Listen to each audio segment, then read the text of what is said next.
It's the first time we've ever had a dog in the studio. I love it. Yeah, we're gonna see how this goes. He's usually a good boy. But on my chair, he's got space, so he'll just go to sleep up next to me. Yeah, it's amazing. God, they're such a fun breed. Oh, yeah. All dogs are. Well, most dogs. Some dogs are dicks. All right, we should be good to go, brother. Ladies and gentlemen, we have Nicholas Allen, host of the Lessor Known Operator Podcast. Thanks for coming, bro. Man, you make it sound so prestigious. Thank you for having me. Thank you for accepting my, hey, I'm coming into town. We're gonna record, and I'm gonna record, and all this, and just deal with it. You didn't have to twist my arm at all. I know, right? Never with a podcaster. So where did this idea come from? You hit me up, what was it, a couple weeks ago? You hit me up and said, hey, man, I'm hitting the road. I'm taking it mobile, squat rack, the whole 9 yards. Just how did you come to it? I don't know. I don't fucking know. No. So we were recording. I was recording one of my episodes, and I was sitting there and having as we do, another conversation with myself. Mm-hmm. And it's like, how can you make this more exciting, Nick? Okay, well, we got to do something else. So I just sat on that thought for a couple of days. And then I saw this little line by, you know who Mr. Beast is? Yes, yeah. And he's got, he said the purple cow theory, right? People are not willing to or won't make content that is like a purple cow because you'll stop and look at a purple cow. You'll stop scrolling, right? Mm-hmm. So I couldn't get that out of my head. So I'm walking around my house, and it's like, the only thing in my house that makes me money is my truck. All right, we got to put the truck into use. And then I'm looking at my fire pit. There it is, fire pit. We're going to go on site and record podcasts in the dark around the fire pit with some of my friends, new friends, old friends. Yeah. And just have a different conversation. Yeah, it's a fantastic idea, dude. Like I said, when you hit me with it, I was like, yep, let's do it. It's no questions asked. Just tell me when, right? You know what I mean? Because it's gonna be rad. Like, how many stops are you? It's a long trip, right? All month, man, the whole month. So, we're just the closest. Mm-hmm. So, and confidence target right away. So I left the house at like 11:30, and last night my buddy stopped over, and he's like, tomorrow's Squat-tober. And I was like, I don't know what the fuck that is, bro. And he explained it. It's squat and October, put it together, mm-hmm. Squat-tober. Okay, cool, because I was already bringing the squat rack and my weights and everything. So I just threw an extra plate in there. And so now at every state line or scenic overlook or somewhere where I just want to get a good picture, I'm going to stop, set up the squat rack in the back of the truck, put a bar on there, put 315 pounds on, and do a set of 8 and get some content. I saw the Wisconsin one, and I was like, that is ingenious right by the sign. I'm sure people were driving by like, what is this animal doing? Just pointing at me. Like, yeah. What is this idiot doing? But that came up today. So that wasn't even part of it until today. But we were going to work out on site with people, or I was going to work out on site with people, or just keep my fitness up because I'm training for some stupid stuff later on down the road. What do you got coming up? Challenges. So, okay, the purple cow. We go back to the purple cow, right? Mm-hmm. How do you get people to stop scrolling? Well, I'm not extremely strong, so I'm not extremely fit, but I can do both, right? Mm-hmm. So strength combined with cardio. Extreme strength, the bottom end of extreme strength combined with the bottom end of extreme cardio. So I'm training to do a certain workout with a lot of weight right into a very fast mile. Okay. And I weigh like 240 pounds. So it's a lot of weight to move, dude. Yeah. It's a lot of weight to move, right? But I've been training for 12 months now to run a 5-minute mile again. And I can do it on a treadmill. I can easily do it on a treadmill. I just got to do it outside now. That's smoking. Yeah. But I'm going to do it after a 600-pound deadlift.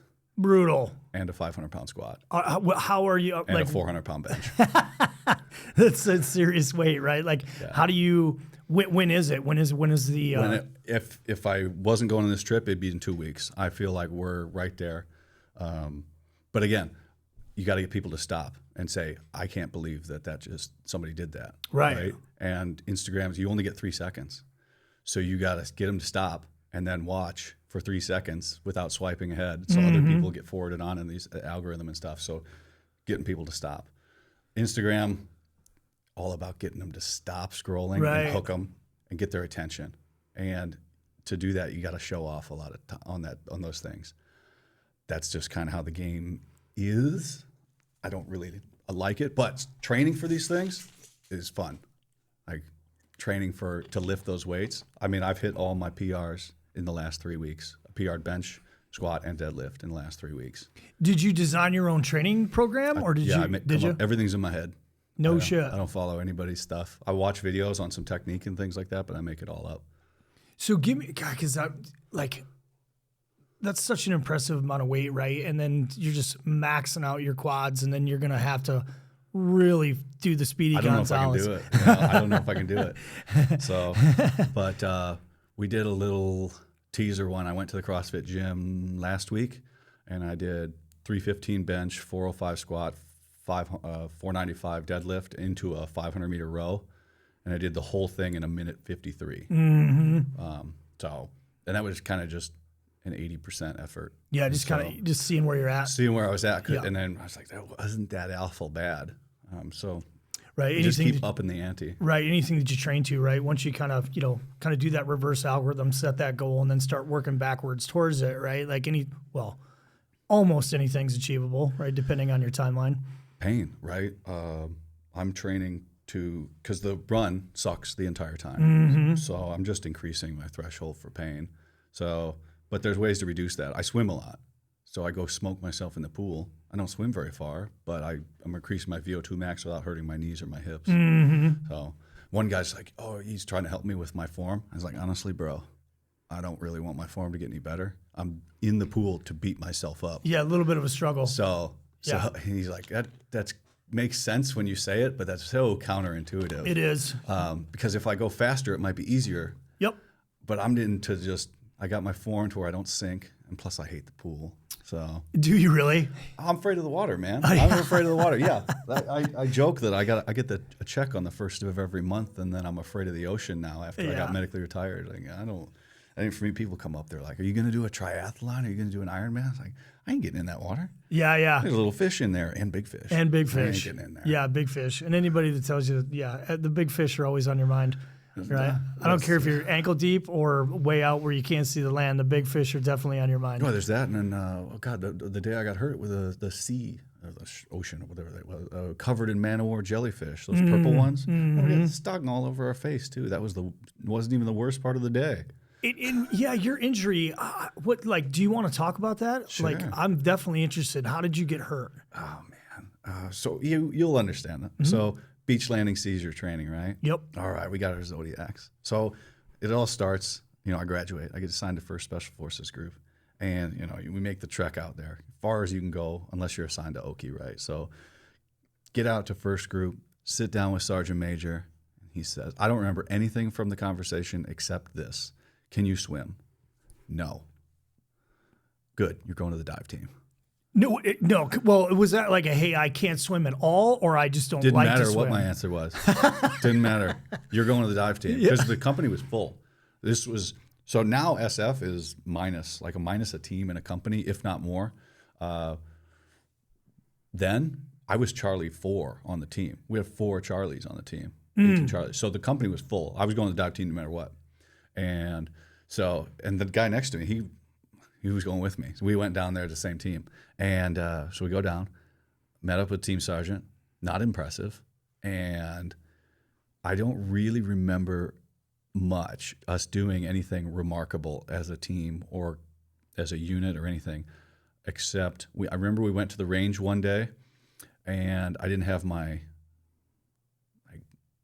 body armor or anything, kit at all. And Team Sergeant had some excuses like, well, you'll just have to go buy it yourself. I was like, isn't this your job to get me? Because I went to Spears to get the stuff, and Spears like the issue point? Issue for our unit. You're gonna have to army and they're like, oh, we don't have any.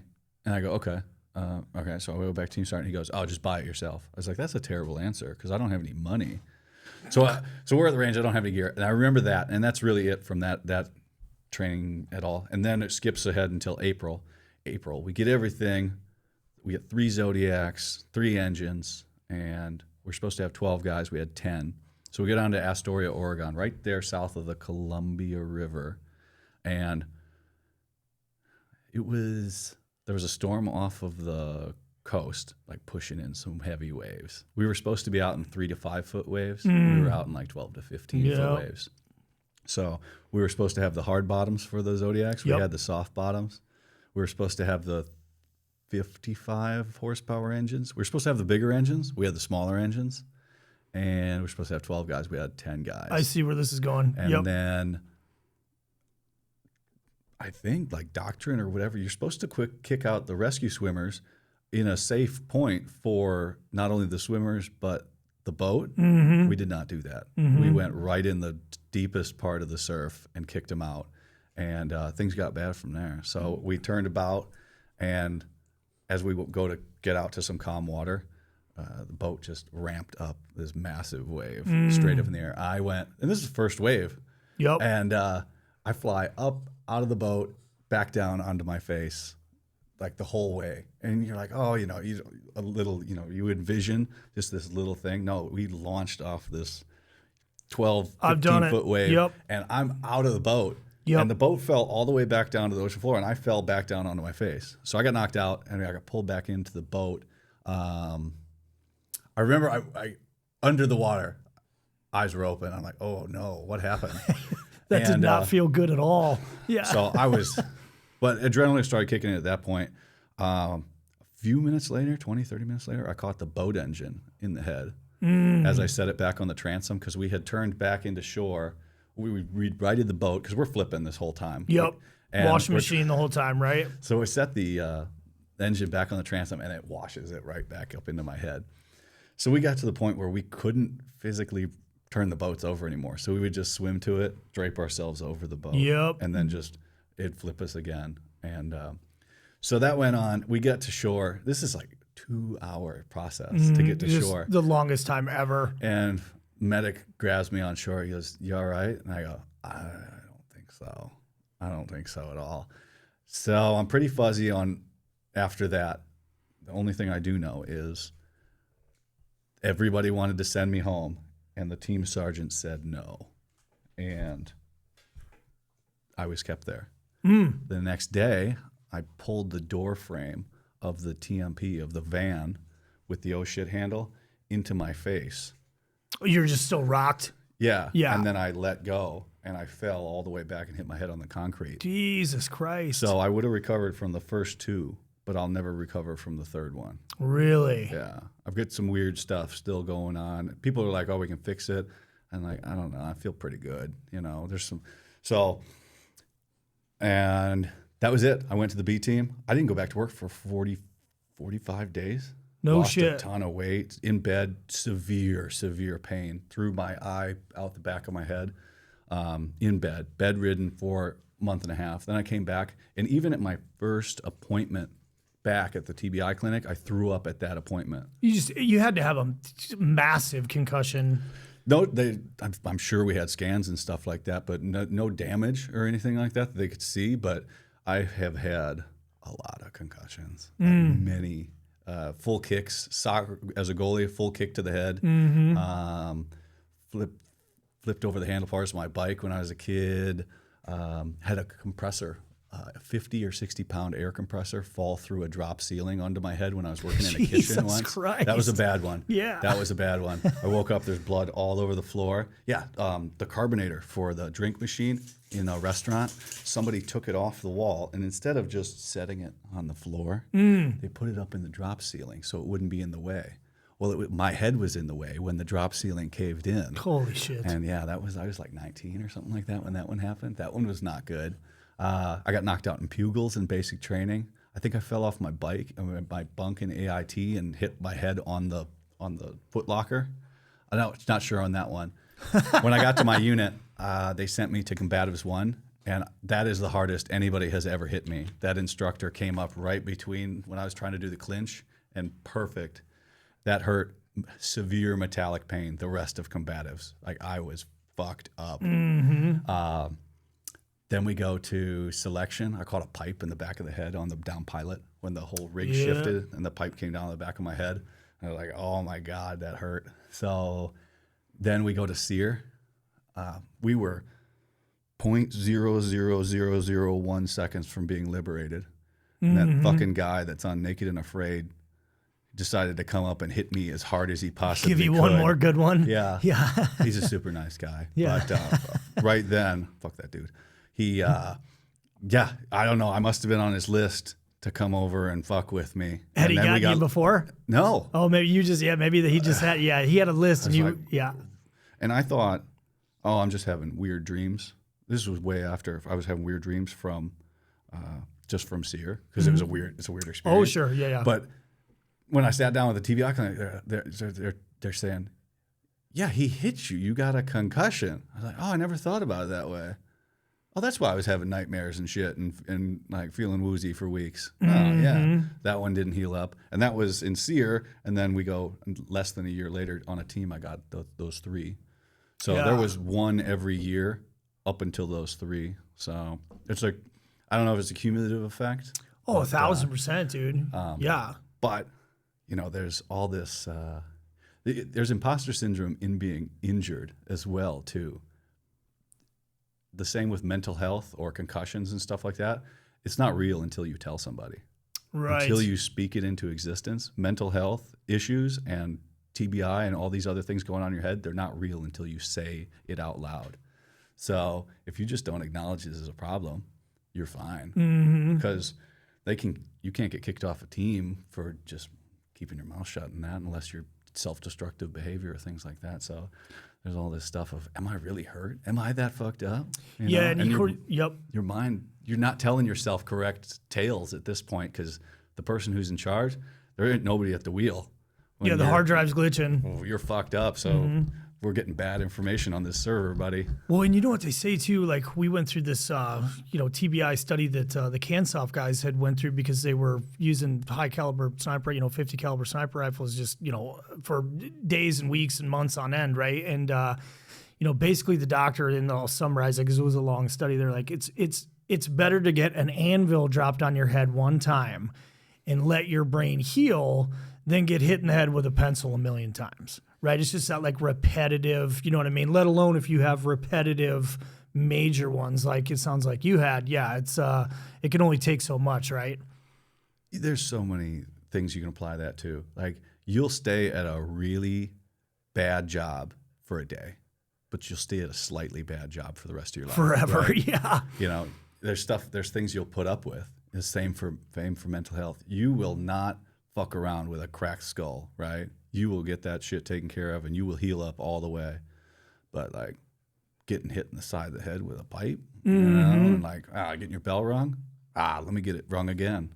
That's why football, you get all these repetitive CTE blast. Same as blast trauma, not the same as blast trauma, but none of it's good. Same arena. No, headbutting a soccer ball, all these other things. But people are going to do whatever they're going to do. We make these decisions when we're young that affect us when we're older. Yeah, when that doctor got done with the study, there was probably only about 15 of us in the room. And I just remember thinking, well, no wonder I can't do math in public. Like everything that he is talking about is what everybody in that room had been doing for years, And so, it's almost like, and you can't rewind that clock, right? Nor would you probably do anything different. How do you fix it? Maybe you can. There's things with these chambers with oxygen and healing your brain and stem cells. I think there's ways to fix it. We're at such an incline we don't understand jack shit about medicine yet. We are starting to. If we don't have, hopefully we'll use AI to improve things rather than just wipe us out. Yeah, right. But we'll see which way that goes. No shit. But we don't understand anything yet.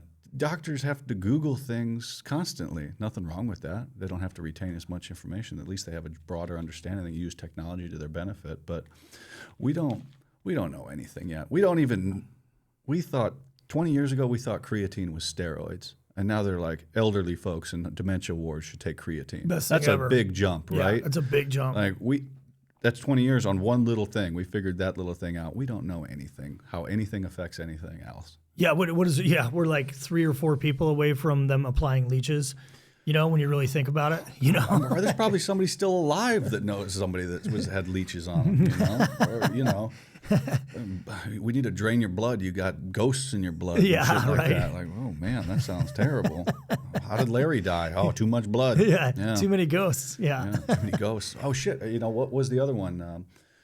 The Civil War. Like, more people died from infection. It was 2-1. 2 people died from infection because nobody knew to wash their hands and transfer of germs and stuff like that. So, or couldn't, you know what I mean? Like the conditions were so gnarly. We don't know jack shit about anything. And people that say they do, they don't know anything either. But Well, what was your recovery process like? I mean, obviously hiding out. Yeah.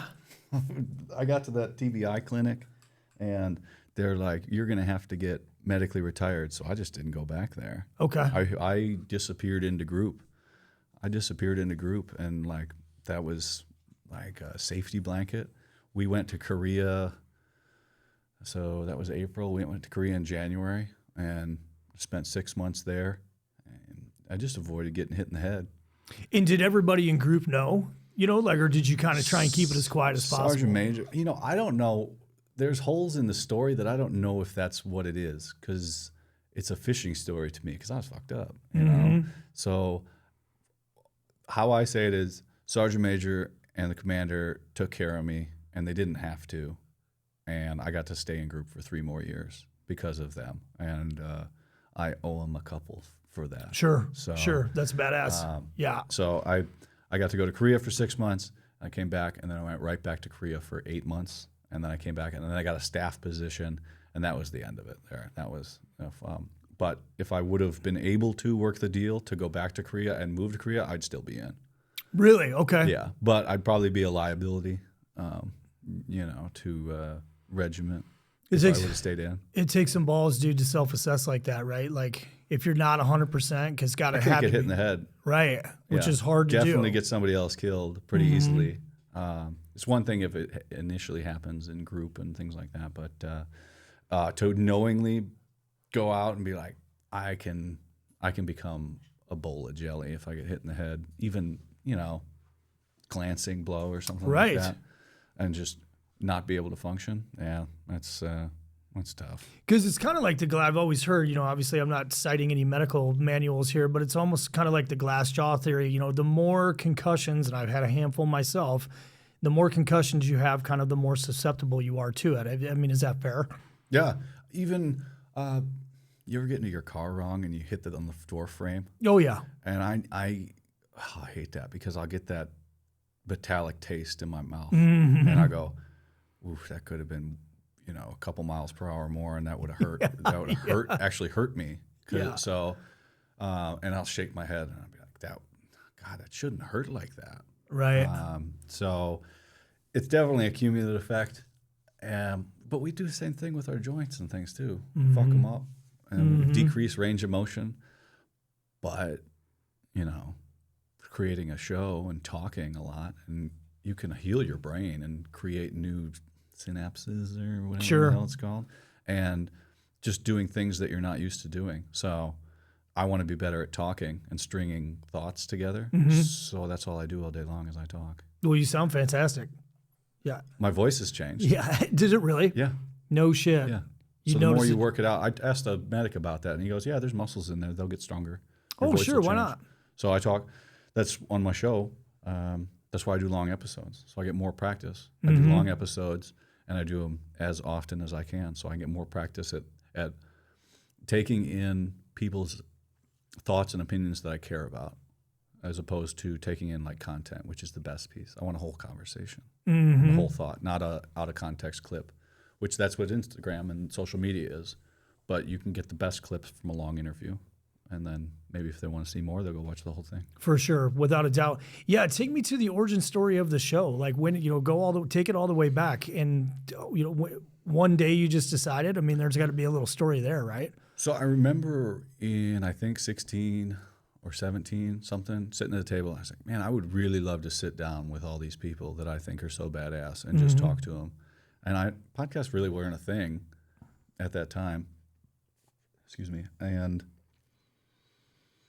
that went on the shelf for a long time, because it became evident soon after that I was going to get medically retired. And then in 2018, and into 2018 I did, moved back to the Midwest, completely isolated myself from first group, all my friends, and stayed that way for 6 years almost. Yeah, completely cut off from everybody. I had a few people in my phone, and not good. So I went to a job that I did not like, and then COVID happened, and I lost that job. And then I got a job selling commercial vehicles, which I did like, but I was drinking a lot at the time.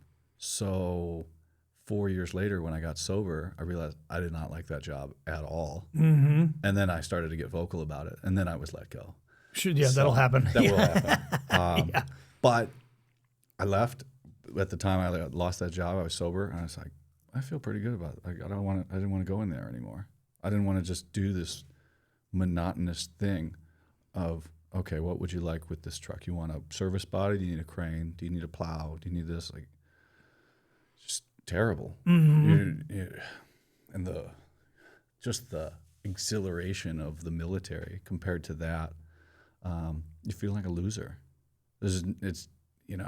People say, oh, you got to pour yourself into it. I ain't got to do shit. Yeah, some shit you can't pour yourself into, right? I ain't got to do shit. If I ain't happy, I ain't happy. And everybody's got their own thing. Some people can do that. Maybe I can in another way. I could when I was drinking.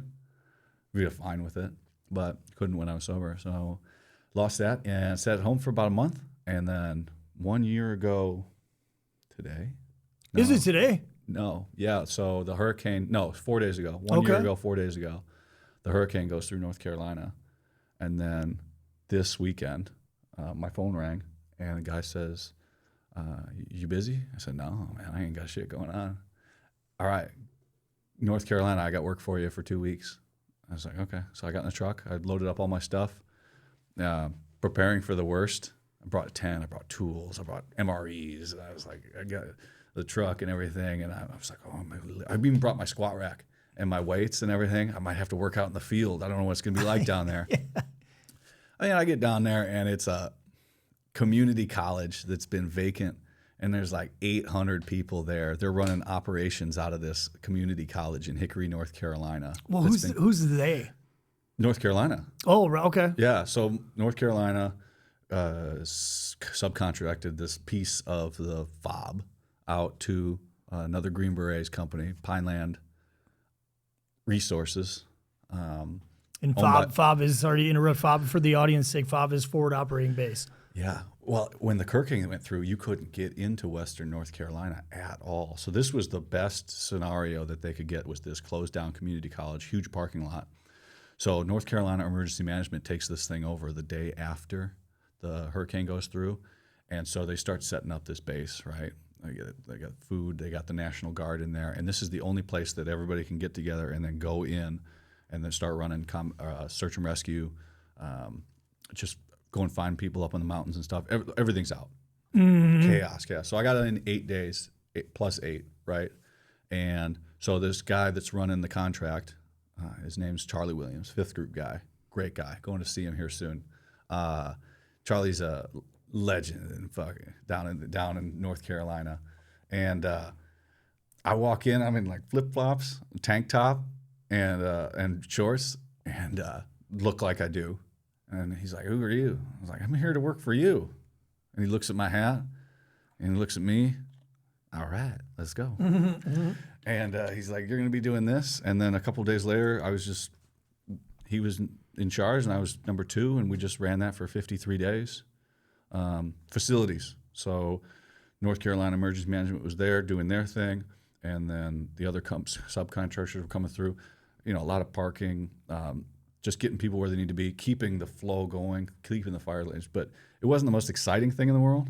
But it needed to happen. But, man, if you just didn't pay attention out there, you'd have the National Guard just parked across all the whole place would shut down in the beginning. So and there's helicopters coming in. So we weren't in a terrible situation. And I was telling the people that are there, I was like, all you have to do is what I tell you, is just watch this parking lot, make sure it doesn't get messed up. That's all I need you to do, and just sit here. And it's not glamorous work. You're not out there digging there's people seeing horrible stuff right now. Oh, I can imagine. People were coming out and telling us stuff. And so we're not doing that stuff, but that's okay because we got a job and we did it really well. So now I say all that. I got down there. I did that for 53 days or 55 days. And man, I felt like I was useful. Mm-hmm. Like I was providing something, especially to North Carolina. Yeah, you were. Like that's the home of special operations. I owe everything to becoming a Green Beret, I think. And that's in North Carolina. And to go back and be like, yeah, I did something for North Carolina. 100%, did something dude. for me. So I felt great after that was over. And there's a guy down there, Robert Toombs. He's the creator and curator of Mountain Readiness Expo in Harmony, North Carolina. So he's got his own podcast. And one day, Charlie had to go out and do something. He's like, hey, you want to do the podcast tonight? Monday night, he does the live one. I was like, live? Okay, sure. I'd never sat in on one. I'd done recorded ones. I said, yeah, let's do it. And we sit down in front of the computer and we just talked to the 15 people or so that were watching. And I went back to my room, went to sleep. I said, I think I need to do that. Yeah, that was badass, right? Yeah. I was, not against anybody, but okay, if he can do that, I can do that because I had this idea a long time ago. So I got back to the house, Thanksgiving, I think I got back. After we closed down, we turned it back over to North Carolina Emergency Management.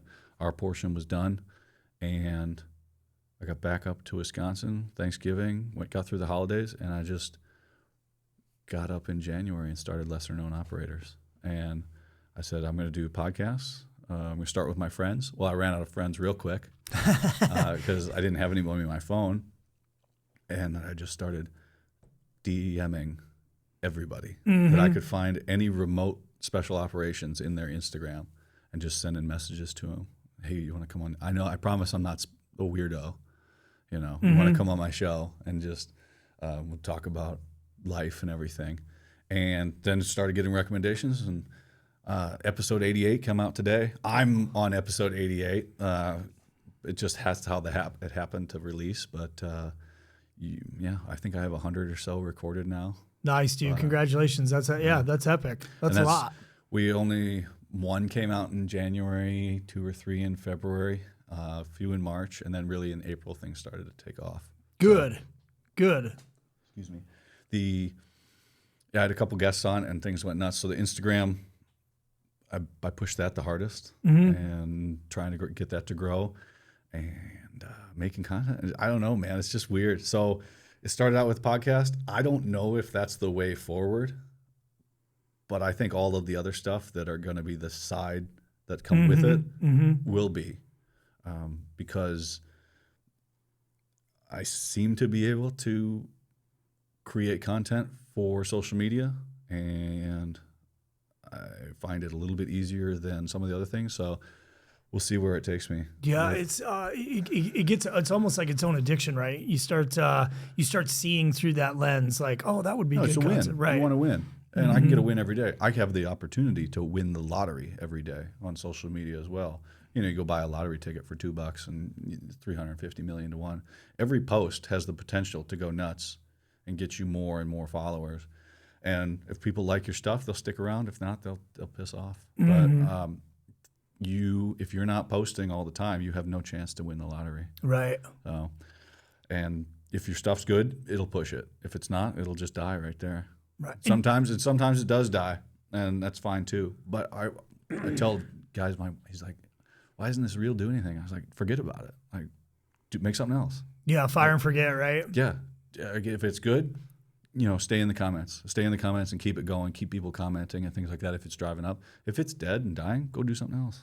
Learn from it. What do you think? Who do you think is your, I'm not going to say best because that would be hard to pick, right? Like, who has been kind of your most unorthodox guest that you've had on?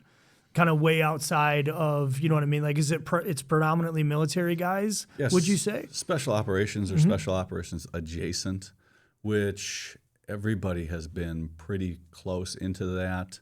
I did have a guest on. His name's Anthony Autry, Unchained Fit out in Southern California. Okay. Never in the service, multiple-time felon, turned his life around, got off of drugs and everything, and now he's a motivational speaker. I think he's great. But the only reason I found him is because he's in all of these pieces of content with military soft influencers, like hundreds of thousands of followers. These guys, I was like, why is he always in this stuff with these people? I got to talk to this guy, and I talked to him. I was like, this guy's great, and he's got a great message. And he's probably the farthest off, but he's still hanging around with the people. But I liked him so much because these people see themselves in him, because we're all only this far away from being in that same situation. I was going to say, yeah. And if you don't believe that, you weren't pushing the limits in the last 25 years, or you're lying to yourself. Yes. Because sanctioned criminal activity. You are only 1 or 2 decisions away from living in the trailer park. And I don't mean owning it at all times. And special operations is no different. So what's cool, I thought was cool about him is like these guys are hanging out with him, and they must see like the same traits in him that what could have been. And for them, what could have been if they had gotten caught, maybe. Yeah, without a doubt. If Sergeant Major says don't get caught, there ain't no problems if you don't get caught, But if you do, it's going to be bad. Yeah, whatever you do, don't get caught. No helping you if you get caught. Yeah. Right? I'll help you escape. Yeah. So. Yeah. So going all the way back, so you're doing 30 days on the road. 31 days. 31 all of days. October. We left this morning. We're going 31 days on the road. Unless there's a, knock on wood, disqualifying event or something that happens. Anything can happen that many miles on the road. I'm pretty careful, but you can't account for Murphy's Law, right? Sure. So other than that, we're going to do 31 days on the road. The only thing that would keep me on the road is if things are going crazy. Like, okay, I got to keep it going, or I got to finish a project that I've now started towards the tail end, or something like that, or something comes up where it's like another interview with somebody like that. But that plan to be back home in Wisconsin at the end of the month, and we're from tomorrow I'm going to Utica, Ohio, and then from there I'm going to Eastern New York, up along the lakes. That'll be gorgeous. Yeah, this time of year it'll be gorgeous. In a month and a half, I don't know about so much, but right now it's going to be nice colors going through New York. It's going to be really nice. Yeah. So I'm looking forward to that. And like I said, the squat. If I see something nice that I can make a piece of content out of, I'm gonna pull out squat rack, do some squats. Yeah, man. get a workout in. Right? I said when my buddy said that, I was like, "That's dumb." And then a couple hours later, I was like, yeah, I'm going to do something with that. I'm going to make something out of that for sure.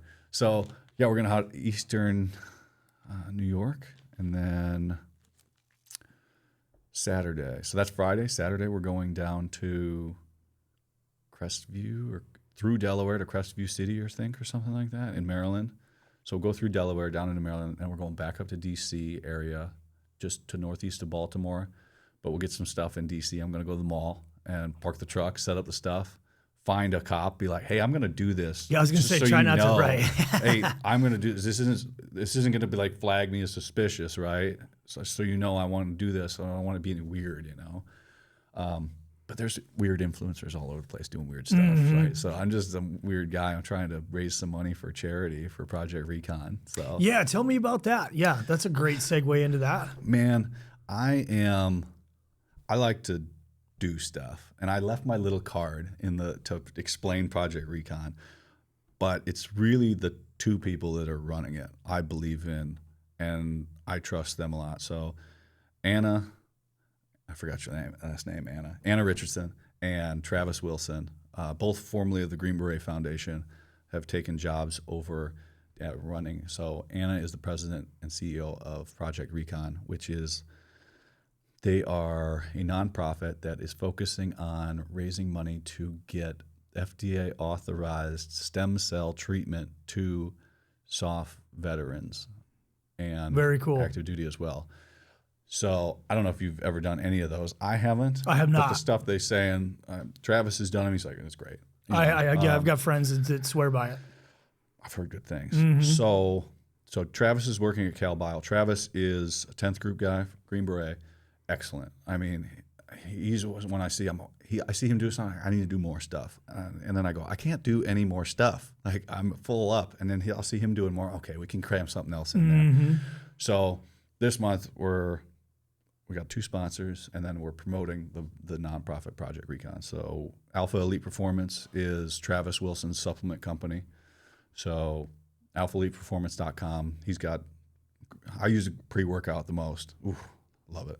And what's the other one? I'd take a lot of creatine. But so I got you saw the truck all lettered up. Man, I was like a little kid last night because I always think things are going to be so expensive. And I went to the sign shop and I was like, hey, can I get some vinyl for my truck? And here's what I want to do. And I got it all approved.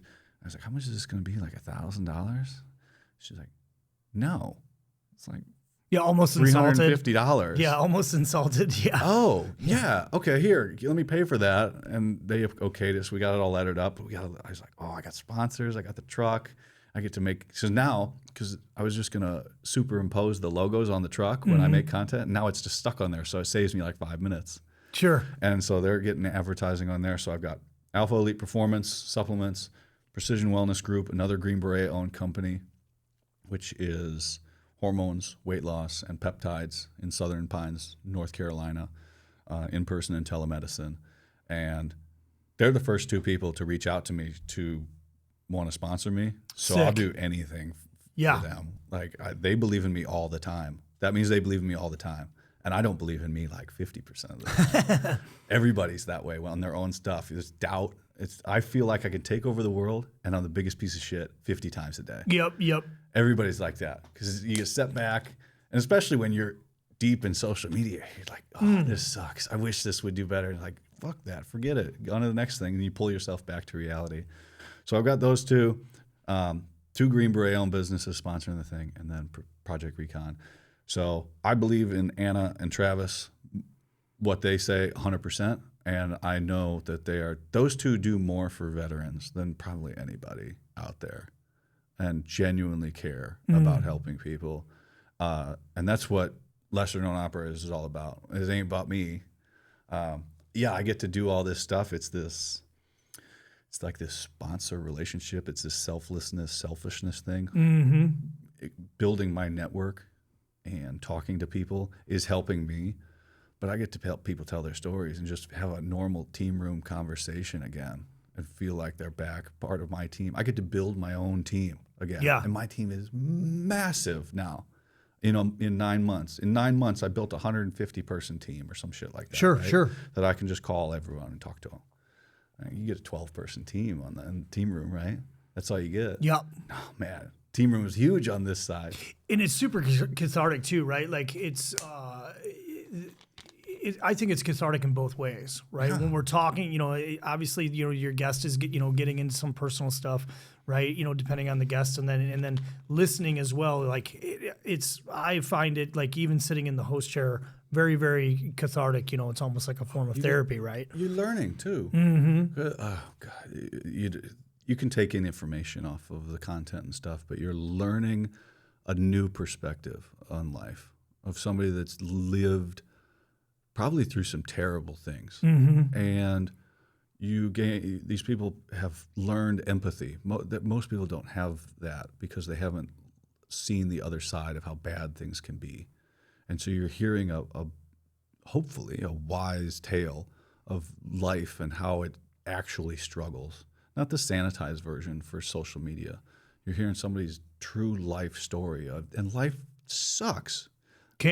Yeah, everybody's life sucks. I said to one of my guests the other day, I said, I don't believe anybody anymore when they say they're good. Like there's 1% of you is fucked up right now, and it's something you don't tell anybody about. Everybody's got something where they're like, oh, God, this is dragging me down.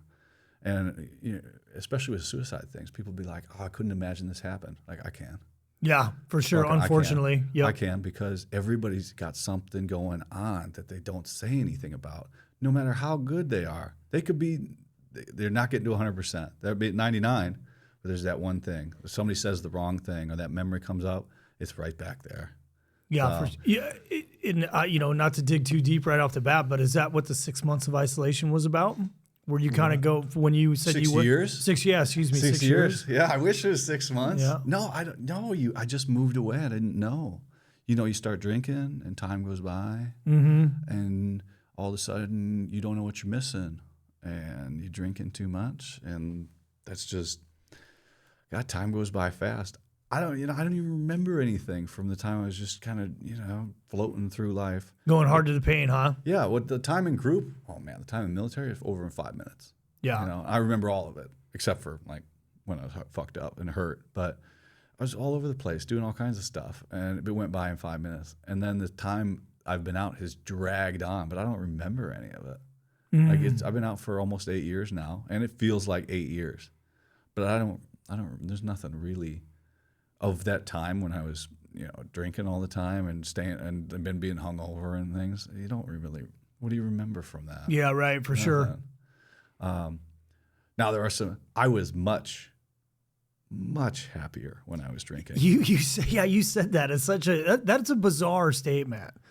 It is, and not in a bad way. I was like, I had more emotions. I feel. Huberman pointed out in his show, he said, some people get this euphoric feeling when they drink. 8% of people get that. I really think that I fall into that because I would feel great when I would have a drink and then another drink. And it would feel good. I'd get more into talking, inquisitive and like emotions and things like that. But that goes away real quick. The Chris Farley effect. Everybody said Chris Farley was great to be around for 2 drinks. Oh, and then if he went over the right, and then he wasn't.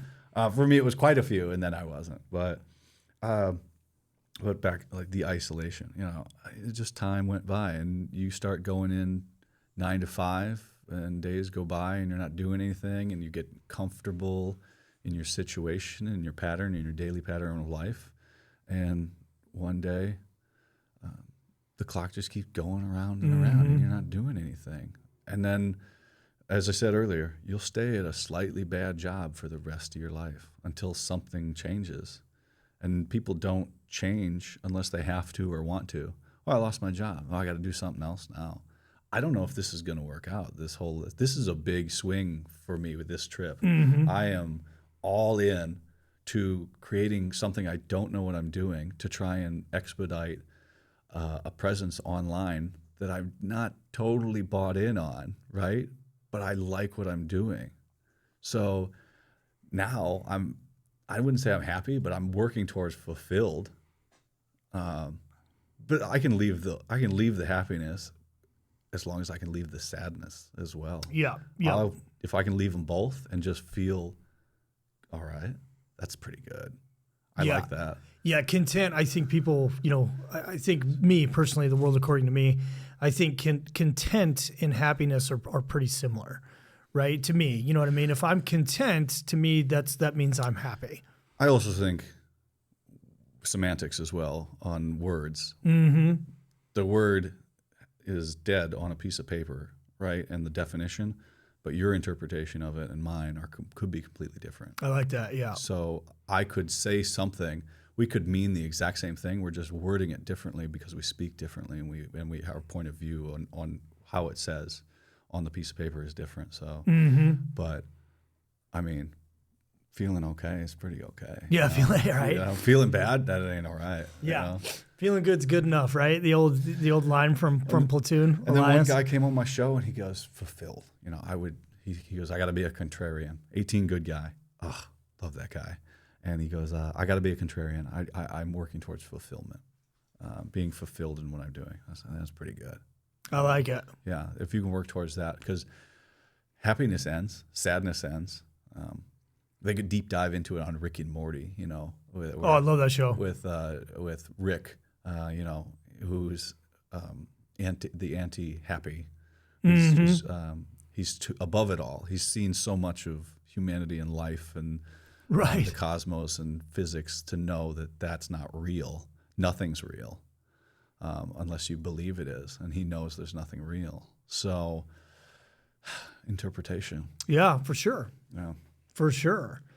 That's interesting. I've never, now speaking of that, now that you say that, as much as I've watched that show, that is a very good description of his character.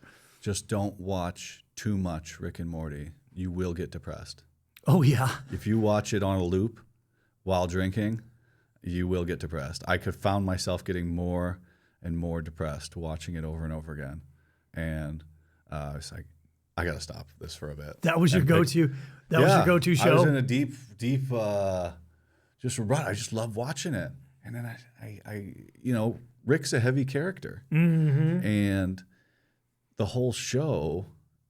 And as Elon Musk says, if you don't think Rick and Morty's funny, you're stupid. Yeah, it's hilarious, dude. Yeah, it is.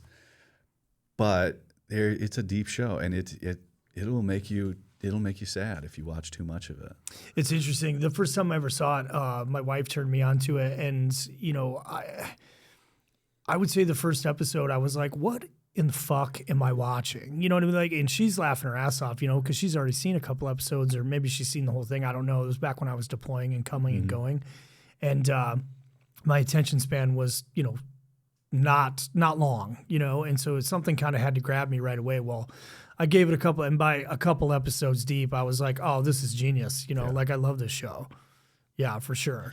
Yeah, those writers are good. It's just like Futurama, an understanding of the unknown. Like Futurama had the same thing. They had several doctorates, PhDs on the staff of writing and things. Oh, I didn't know that. No shit. The writers for Futurama were out of this world. So, but same thing. Accurately portraying our understanding of things in a funny way. Is pretty impressive, because that stuff's so confusing when you break some of it down.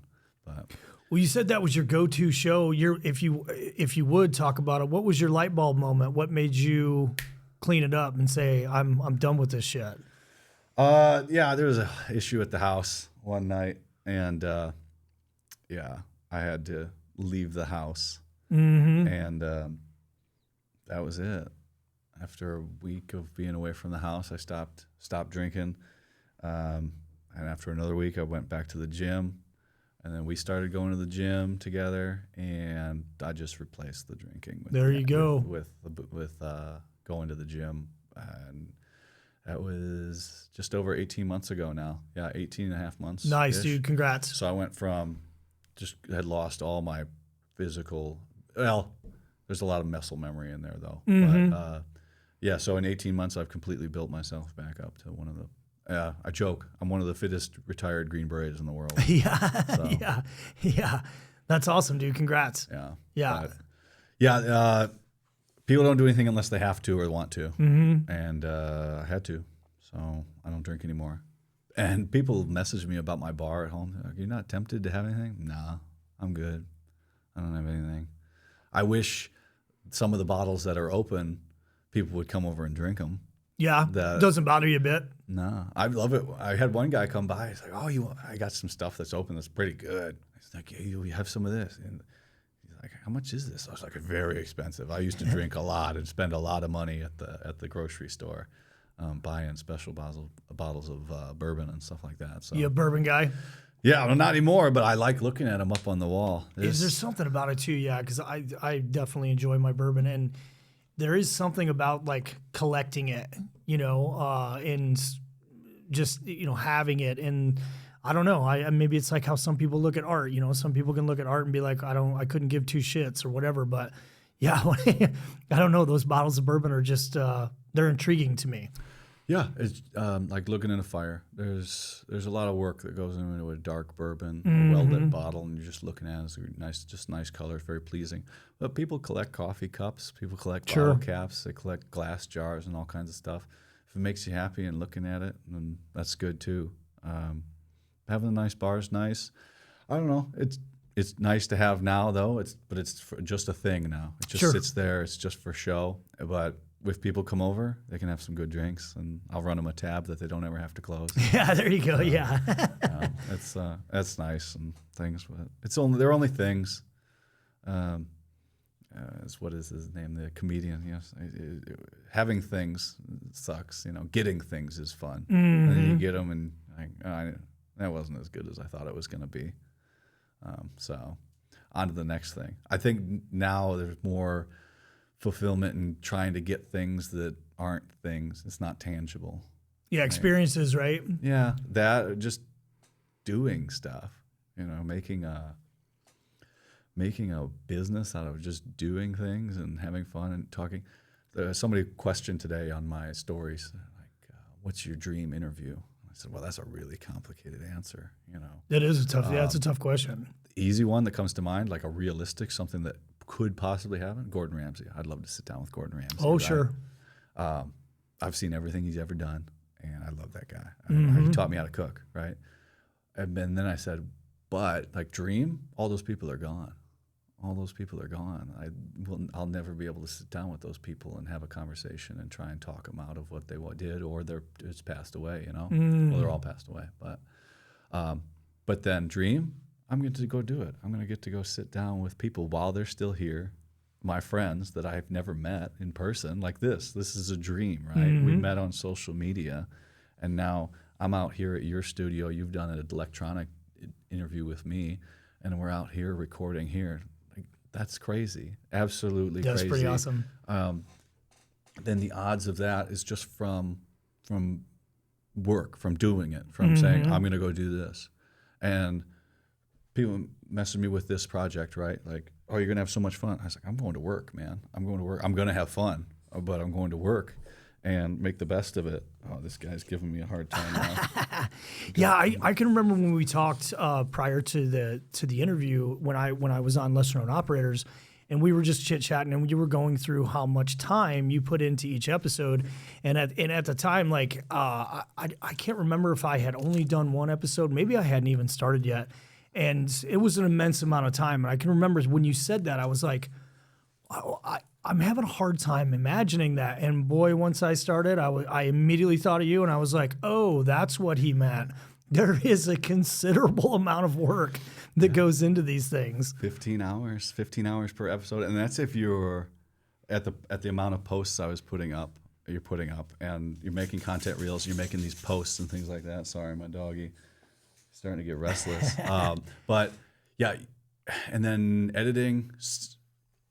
The software I use does a lot of it for me, but I still got to go back and check it. I got to listen through. I don't listen through the whole episodes. I'll look for stuff. If I hear something, I'll mark it so I know to go back and take that part out and things like that. But the amount of you have to promote these things, and we don't know how to do that. We couldn't even get out of the service and talk about ourselves. Right. So how are we going to promote our project?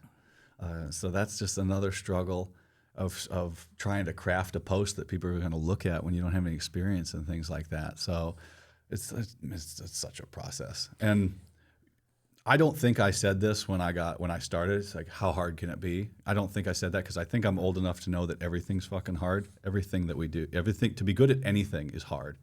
If you want to be a content creator and be good at it, it's going to be hard. Come on, buddy. Yeah, it's I immediately noticed that I had to basically, and some people are going to hear this and be like, well, no shit. Like I basically had to carve out my day into hours, right? Like this hour I'm doing this, no ifs, ands, or buts. This hour I'm doing this hour I'm doing this, and kind of keep that regimented schedule, Yeah, I mean, it's just like the overtasked staff NCO, right? I can only do this, the air officer, for an hour a day, and then I have to cut it off.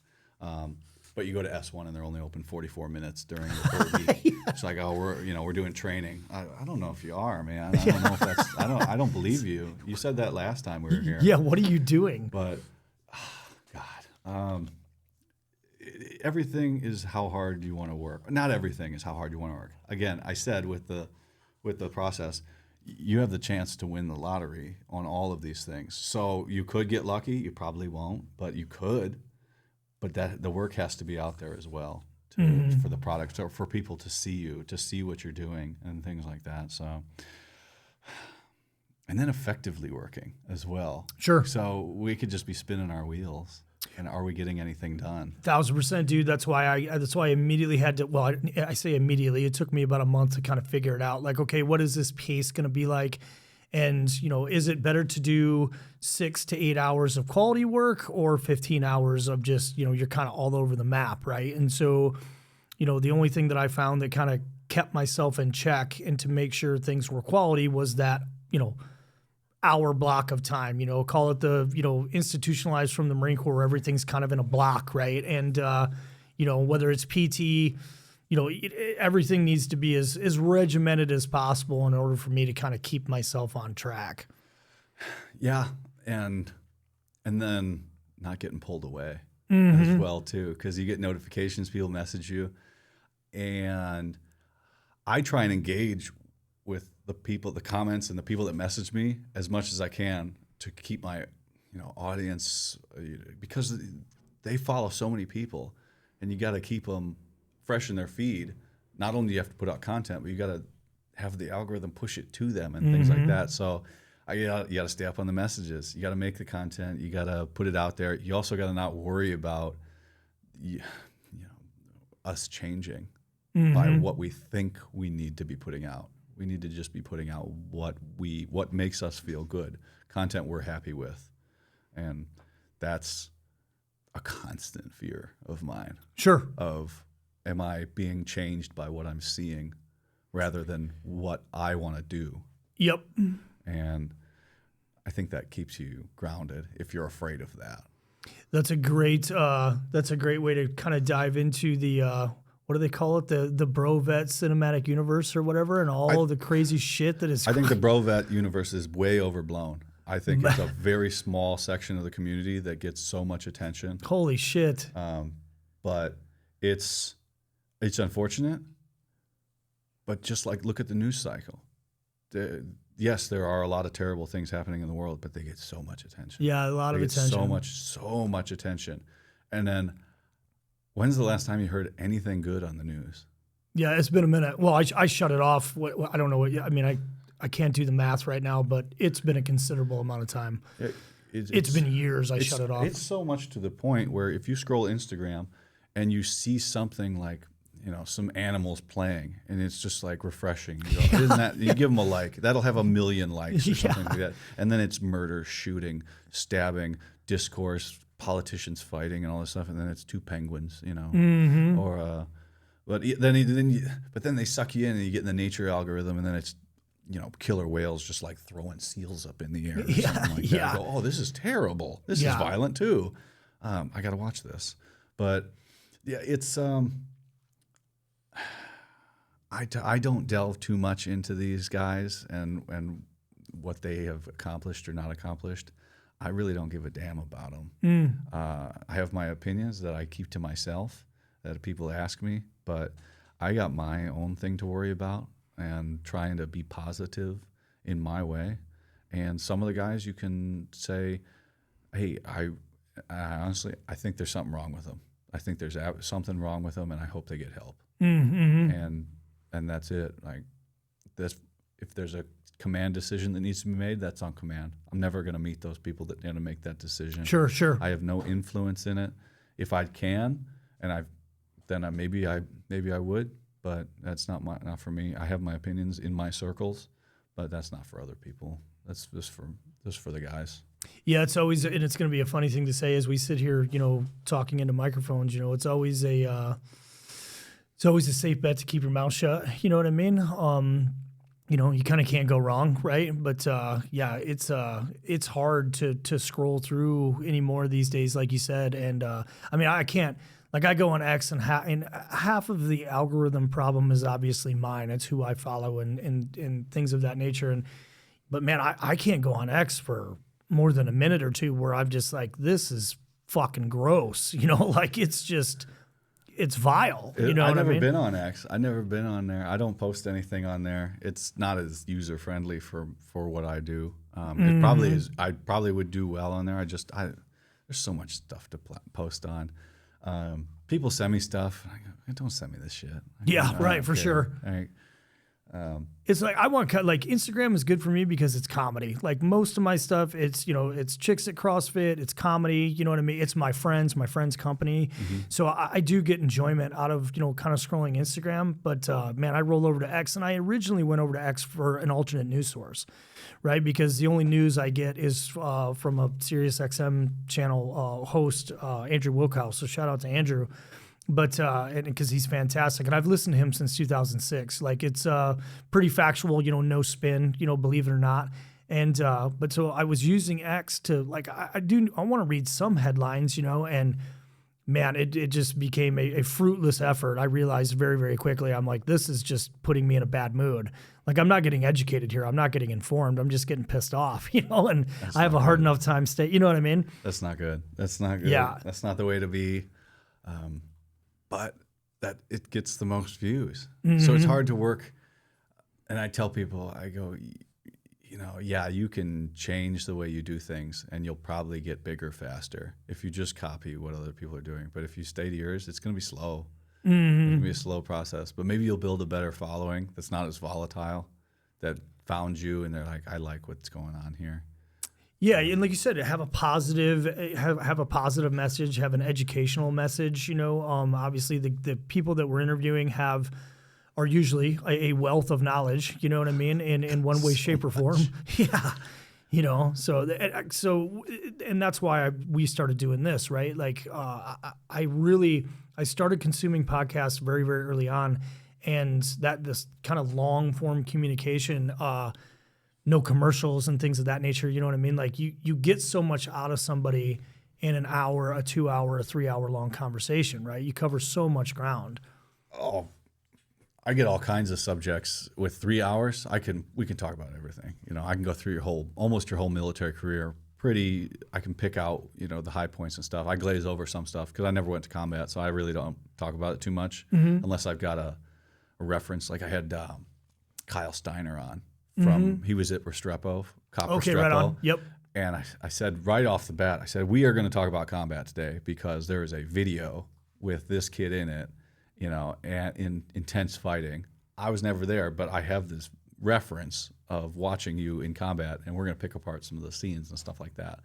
And so we went deep dive on that. But usually I just gloss over the combat because I don't really understand it because I never got to go, So my audience, civilians, unless we're contractors as well, aren't going to understand it either. And then the ones that do, I don't have to explain it to them.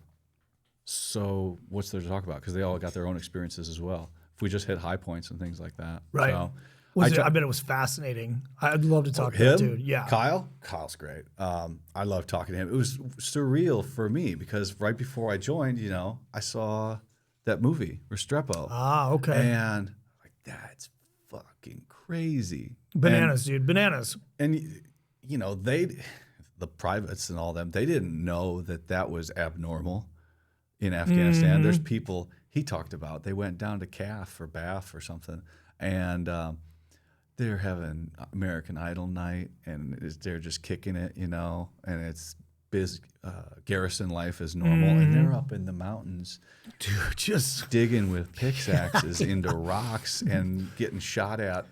What did he say on September 11th? Like 110 ticks in the day or something like that? I 100% believe it. Ridiculous, and that's abnormal. They thought they're just normal life. Yeah, that's how it was for the younger guys. Platoon sergeants, they knew that we're fucked, but they can't. But you can't on. say, you can't say right. like you can't talk downhill in that. You got to go to your first sergeant and be like, "Why are you fucking me right now? Buckle up, boys. Yeah. This is gonna suck. We're all getting fucked here." Yeah. That was just to hear him talk about that experience and describe it and try and give a visual to that was a fun interview for me talking to him. Yeah, I'm definitely gonna have to watch that one for sure. And I watched the movie, and there's a handful of documentaries about it, right? Well, it was Restrepo, and then there was Korengal. Yeah, they came back and did a second one. Yeah. And I remember when I went out to that region for the first time, I had, like you, I had seen the movie. I was familiar with the shows.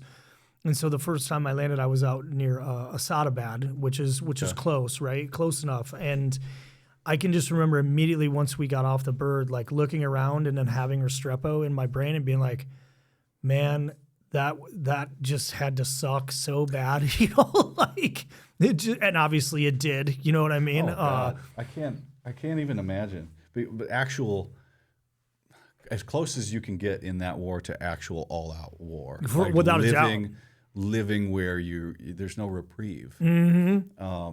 yeah, they're getting slung load MREs and everything, but they are on an island, basically, in the mountains, elevated positions all around, terrible. But that's crazy. And then to go be a Green Beret after that and just crush selection, go be a Green Beret, full career.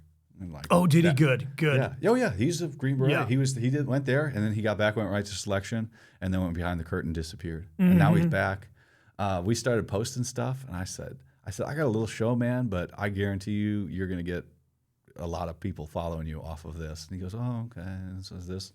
I was like, watch this. And we started posting stuff. And he's like, holy shit, man.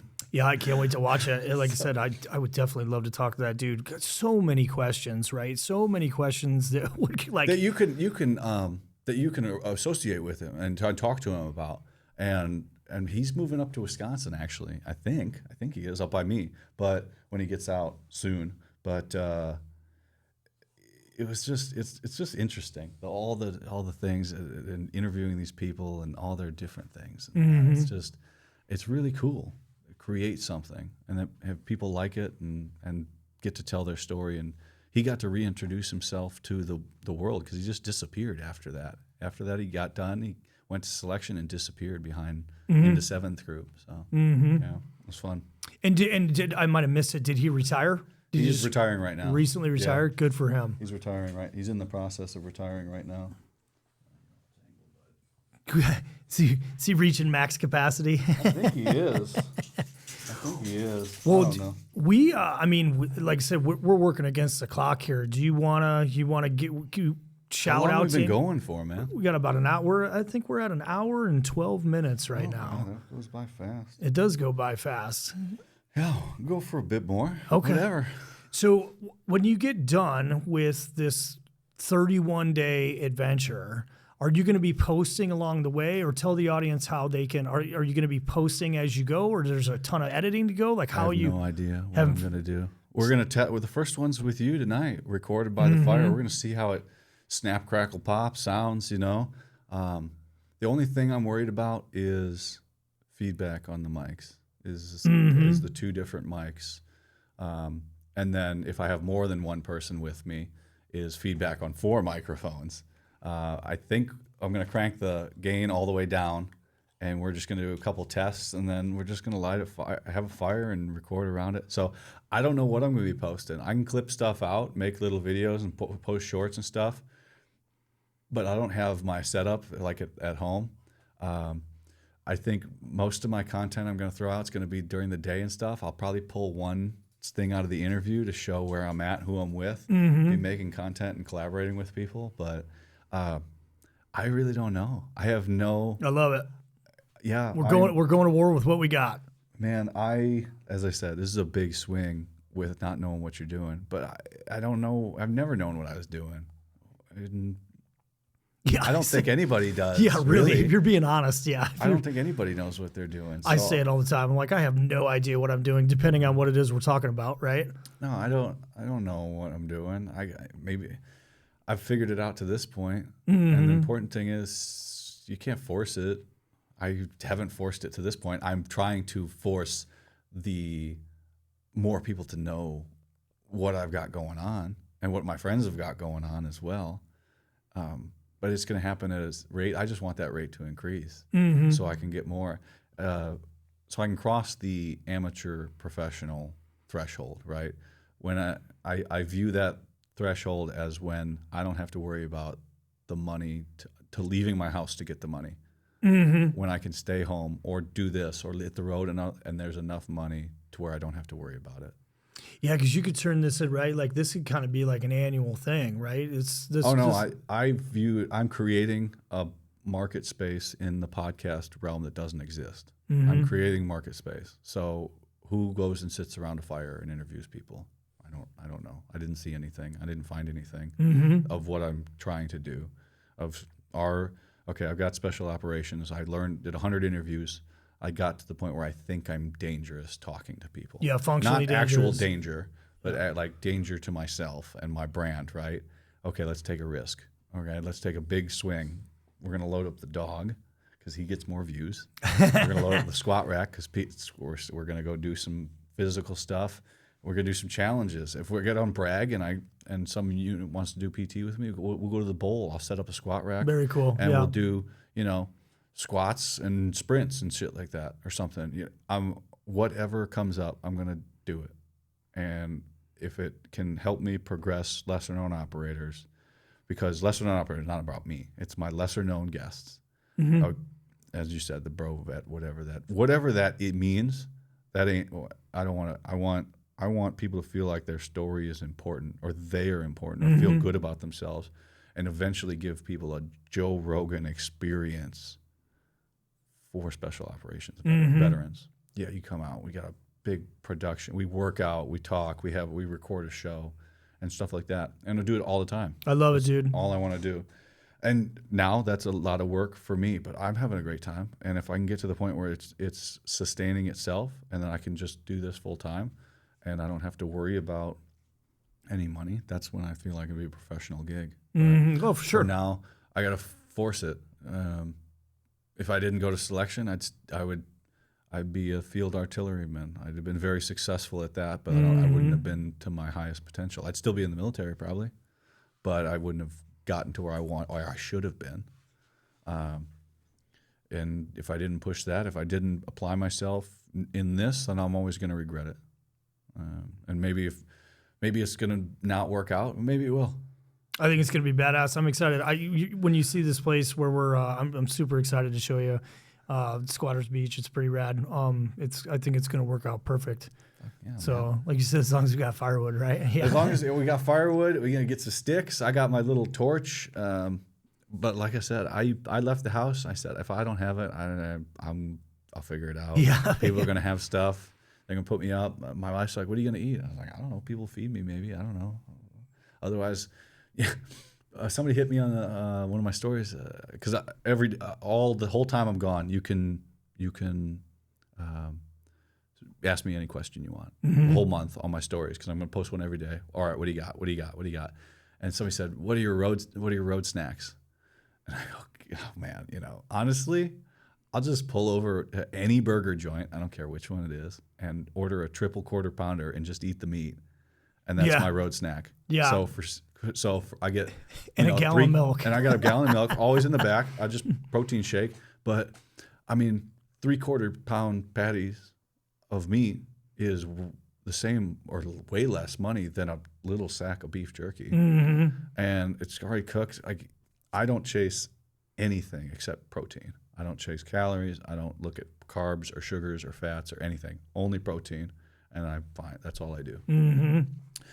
Some nutritionists' head might explode when they hear that. Sure. But yeah. I'm a tank right now, and that's all I need to chase. I work out very hard. Yeah, because the 5-minute mile. When you say 5-minute mile at 2:40, I don't envision a lot of McDonald's, but you're getting it done, right? On the road, I'll eat. If it's all I'm doing is driving, I'll just eat 4 double quarter pounders with cheese in a day. Holy shit. Yeah. Really? And I'll see no adverse effects. Oh my God, that would destroy me. Yeah. That would destroy me. Oh, yeah. It would. Good for you, dude. That would. Oh yeah, that would. I would like. I mean, there was a time where I really enjoyed it. I changed mine up. I don't know. It's got to be about 2 years ago now. I did have some adverse effects. Like it just started to not agree with me at all. It's probably the healthiest thing on the McDonald's menu. It's just eating the meat. The rest of the stuff's bad for you. Right. There's probably actual poison in it. But I'm excited for the first time in my life, I'm excited to get back to Oklahoma and go to Brahms. I've never been. So I just did a job in Oklahoma, a little surveillance gig, and I met another Green Beret down there, and he's like, "Oh yeah, go to Brahms and get a burger." I was like, "Oh, that'd be better than McDonald's." So I go there. I was like, "Can I have a triple quarter pounder with cheese?" It was delicious. I mean, is it a chain? Is it like a chain logo? Yeah. I hadn't had one since I was living in Oklahoma, in southern Oklahoma. Brahms. And shout out to Brahms. $8. Yeah, shout out to Brahms. Right. $8. I was getting a triple quarter pounder with cheese, 80, 90 grams of protein. Is it really? Yeah, and I'm just eating it for breakfast and dinner, and that was all I was eating, along with my shakes, and that was all I would have all day. That's awesome. And I count the calories. I was like, I still am not having that much, and I was working out every day, doing my thing, and but I just chase protein. my only goal is strength, and then I run so hard that it is what it is. Well, how old are you? 38. 38. Yeah. And because you look fucking great, dude. You know what I mean? Thank like, you. yeah, you look good. I mean, obviously you're getting after it. I watch your posts and stuff. You know what I mean? Like, there's, you're pushing some weight around. You know? It's fun. I Yeah. 100% hope anybody that is in the physical fitness, anything, they can get to the point that I'm at, because there's nothing left to accomplish. I don't care. I 4-plate bench, 5-plate squat, and a 6-plate deadlift. I did that last Saturday, and there's nothing left. Yeah, I can push it further, but I never thought I would get to those. And I'm just so content with where I'm at with my strength-wise and lifting and things like that. So now we just got to combine it with some cardio. Because now if you can push the strength and move, that's pretty impressive. So we're going to ramp that up instead of going absolutely insane with some of the lifting stuff. Because that's a whole nother level of commitment to get over those numbers. Sure. So, yeah. It's right. You're in a different realm there once you start getting north of that I call it stuff. the bottom edge of impressive. Right. So, and the length from me to the top end of impressive is crazy. Some of the strongest people in the world, where I finally am lifting their warm-up weights. But hey, I'm lifting the strongest people in the world. It's fucking legit, dude. So, those are no bullshit numbers. I hope everybody can get to where they want to be and look how they want to look. There's a lot of work. I have it easier on the diet side than some people do. It has never been difficult for me to gain or lose weight. Yeah, myself either. In fact, that was kind of the selling point to the I'd say I'm 90-10 carnivore, right? Like I just wanted to try it. Yeah. I just wanted to try it, and the positive effects that I saw almost instantaneously were, I was like, yep, this is it. You know what I mean? I'm never going to go back, within reason, right? I'm never going to go. I'm not saying that I burst into flames if somebody walks a pizza past me. Like, I'm not saying I'll eat that. Whole damn thing.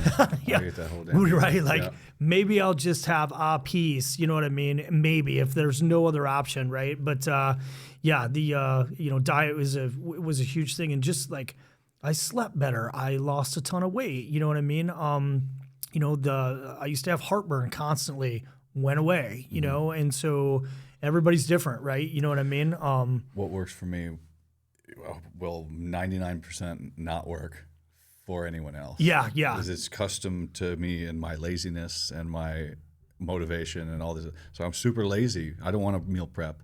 So how do I get around that? Well, I just eat a couple ingredients. So I only have to don't make very complicated food. And milk, I just pile on the milk. Some people can't drink milk. You said, I can't do it. So, it would wreck me. All right, that's out for you. Whereas I can easily take in 1,500 calories and 70 grams of protein, 80 grams of protein with just some shakes if I'm on the go and have plenty of energy. Yeah, so I was super interested what your chow plan was, because anytime I'm moving around and on the road, so to speak, like that's a big part of it, because I have to find a diner or I have to find a place that serves meat. You know what I mean? And I don't care what that place is. Give me 6 to 8 eggs, and right? You know what I'm saying? Like the Ron Swanson, give me all your eggs. Yeah. I don't think you heard me. Yeah. I said all of your eggs. Yeah, for sure. I get a lot of weird looks. Like, how many do you want? I'm like, trust me. But did you guys have a DFAC on your compound? Oh, yeah. We had one too. And that line for the omelet station, every bro in that line, 6-egg omelet with all the meat and all the veggies and all the cheese and everything in there. You'd get that. And then you'd get the entire line of food, all for like $2.35. Yeah, right. That is the greatest. Let me think about this. That's the greatest part of the military, is the breakfast on a special operations compound. It doesn't suck. Oh. Yeah, it doesn't suck. Yeah, There's guys in there with a bunch of dimes, like, oh, God. And then you get 4 pounds of food, and then they're walking out with a to-go, and then 2 cups of chocolate milk. God, that is tough to beat. Yeah, we were in Texas once at a long-range shooting course, and tiny little town of Canadian Texas, and the diner, was probably about the size of the studio, right? And was sitting next to one of my teammates, and he ordered 12 scrambled eggs. And the waitress kind of looked at him and, kind of like, did you just say 12? And he just kind of looked at her back, and of course, okay, 12 eggs. And she walked away, and one of the other team members goes, did you just order 12 eggs? And he goes, yep. He goes, why? He goes, because I didn't want 13. Yeah, I didn't want 13. It's an unlucky number. Yeah. It's 96 grams of protein right there. Solid. Yeah, 12 eggs. And I didn't. I was like, I could do that. Easy. Yeah. I could crush 12 eggs easy. Absolutely. I eat a 18 or 22 ounce ribeye, whole thing. No questions asked. Yeah, it's gone. Yeah, easy day. Yeah, as long as there's some salt on it, it's fine. Even if it's not, then I just complain a little bit more. Right. No, I eat a lot of beef. Ideal day is 2 pounds of ground beef, 2 cups of Thai jasmine rice, another chunk of meat, and 2 protein shakes. One with water, one with milk right before bed. I take a 16-ounce milk protein shake right before I fall asleep. People will say it's bad for you to eat while you're that. I've seen some stuff that's good. I started doing it. I started getting bigger because there you go. I've got protein and amino acids in my bloodstream. This is what I think.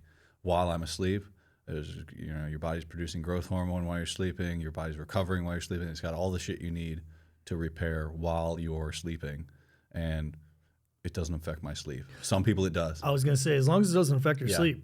Doesn't affect my sleep at all. So I started getting bigger when I started doing that. So I just kept up with it. So that's one thing I do. And is the goal performance? Obviously, it's performance, but do you have a certain weight you're trying to get to, or is it just, hey? I'm pretty big right now. This is I could push it to 250, I think, but I don't want to eat that much food. Yeah, it's a lot. You're just constantly eating. There's just so much food. Especially, I'm only 5'11", so 240 is fine. And then I fluctuate from 235 to 240 throughout the day, based on the water and things like that. So I'm fine.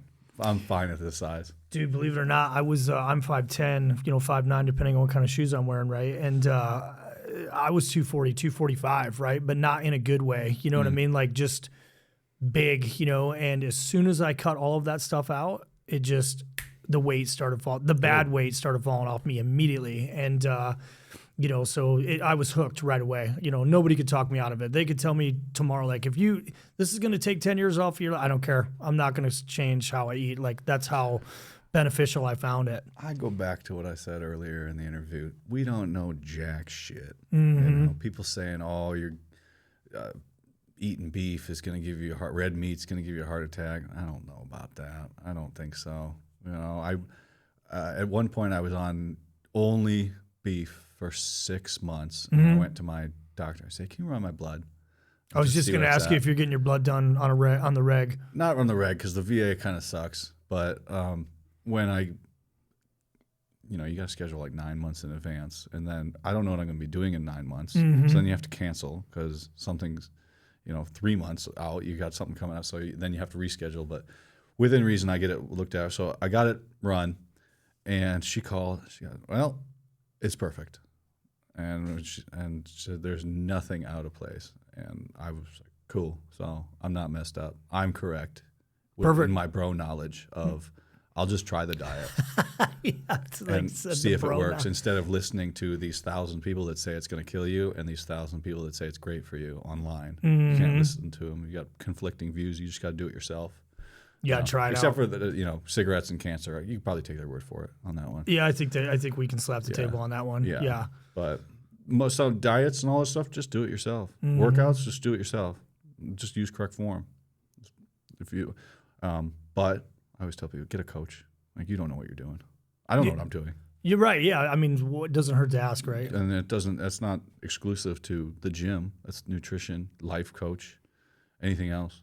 I get it for free because I get people's perspectives and I talk to them and I gain new exposure to things and perspectives and all these other viewpoints and things like that.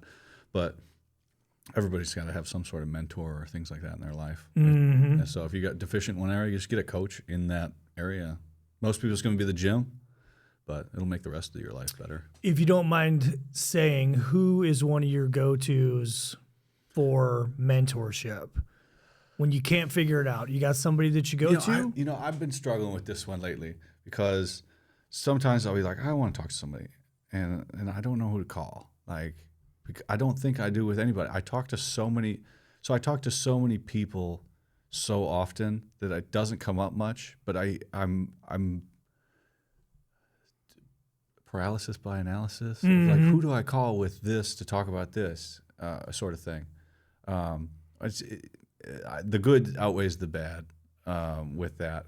But I don't know. I don't really seek much out from people. I seek the path I'm on and what I'm doing. A lot of just doing also. And with this, okay, we got this month. I'm just going to go through and line up around the country and call people. And now I get to go recharge and refresh and make content out of it with my friends and things like that. And more of a, back to those things, those tangible things, the non-tangible things. But I have coaches and stuff that I recommend people to, but I'm like the anti of what I say, because there's a lot of coaches. So we'll go back to the gym. I'm in the gym like 6 days a week, sometimes 7. I tell people 3 to 4 days a week. Yeah, take rest days are important, tops. right? You should be in the gym 3 to 4 days a week, tops. But keeps me grounded, sane. Yeah. I get revved up for the day when I just go to the gym, do a couple sets, get out of there. Pre-workout still loaded up.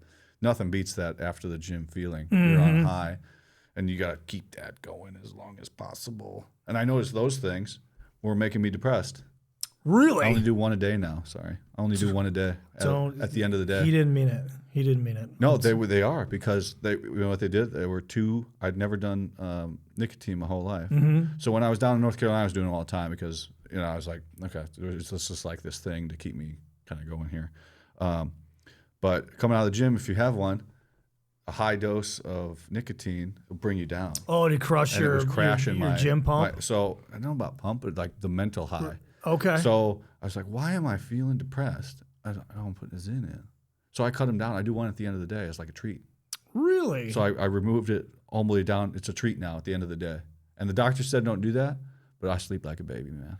Oh, man, I'm hopelessly addicted to them. Oh, hopelessly. I love them, but I found they were making me depressed. And I find I get that with too high of a dose of pre-workout as well. If I do 2 scoops, like try and break the knob off, I'll get depressed after it wears off, because he's straight up, straight down. Yeah. So some of those things, because the same thing was happened with alcohol withdrawals, right?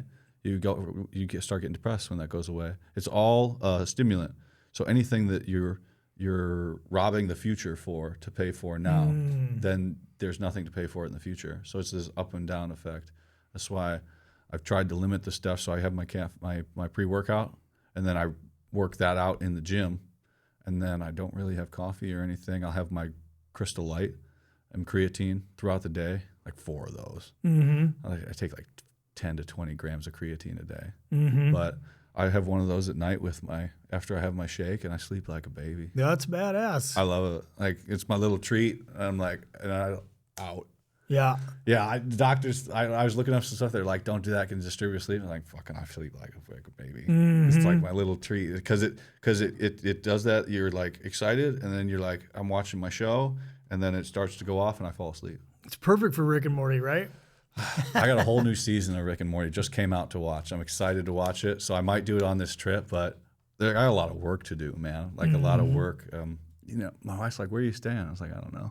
You'll figure it out. I'll figure it out. I was like, I'll sleep on the side of the road if I have to. The only 2 places I know I'm staying is like the campground in Harmony, North Carolina. Those 2 nights, I know I'm staying there, but everybody's like, you can stay with me, or you can stay with me. I was like, oh, cool, whatever. You are 100% going to want to stay where I'm taking you. It's serene. It's a very cool place. I hope I don't church it up too much. I don't think it can be. It's legit. We'll figure it out, man. It's legit. We'll figure it out. Well, Nick, let's circle the wagons, because we got daylight we need to use. Yeah, I gotta like I said, I don't know what I'm doing at all. I'm gonna be right there with you. Yeah, I'm gonna be right there with you. Well, is there anybody else you want to shout out to before we wrap it up? God, I think I snuck almost everybody in there. Good. But now there's people who supported me and all this stuff that I try to do as good a job as I can of saying the people that believe in me all the time and things like that, but and circling back. But if I try and force this, like it's not really in the conversation and things like that. So I think I did everything I wanted to say. Good. Perfect. Well, I really appreciate it. Usually I say, let's go to lunch, but we're well past lunch, right? There's lunch somewhere. Yeah, That's there's all right. Well, hey, thanks for coming on. Thanks for making this the first stop. I really appreciate you coming on. I think what you're doing is awesome. And I'm looking forward to this evening. Yeah. Right. And let's get out there and get set up. And yeah, awesome, dude. Awesome. Thank you. Thank you. And we got a little bit of work to do. So everybody stay mobile and we'll catch you next time. See ya. Appreciate you.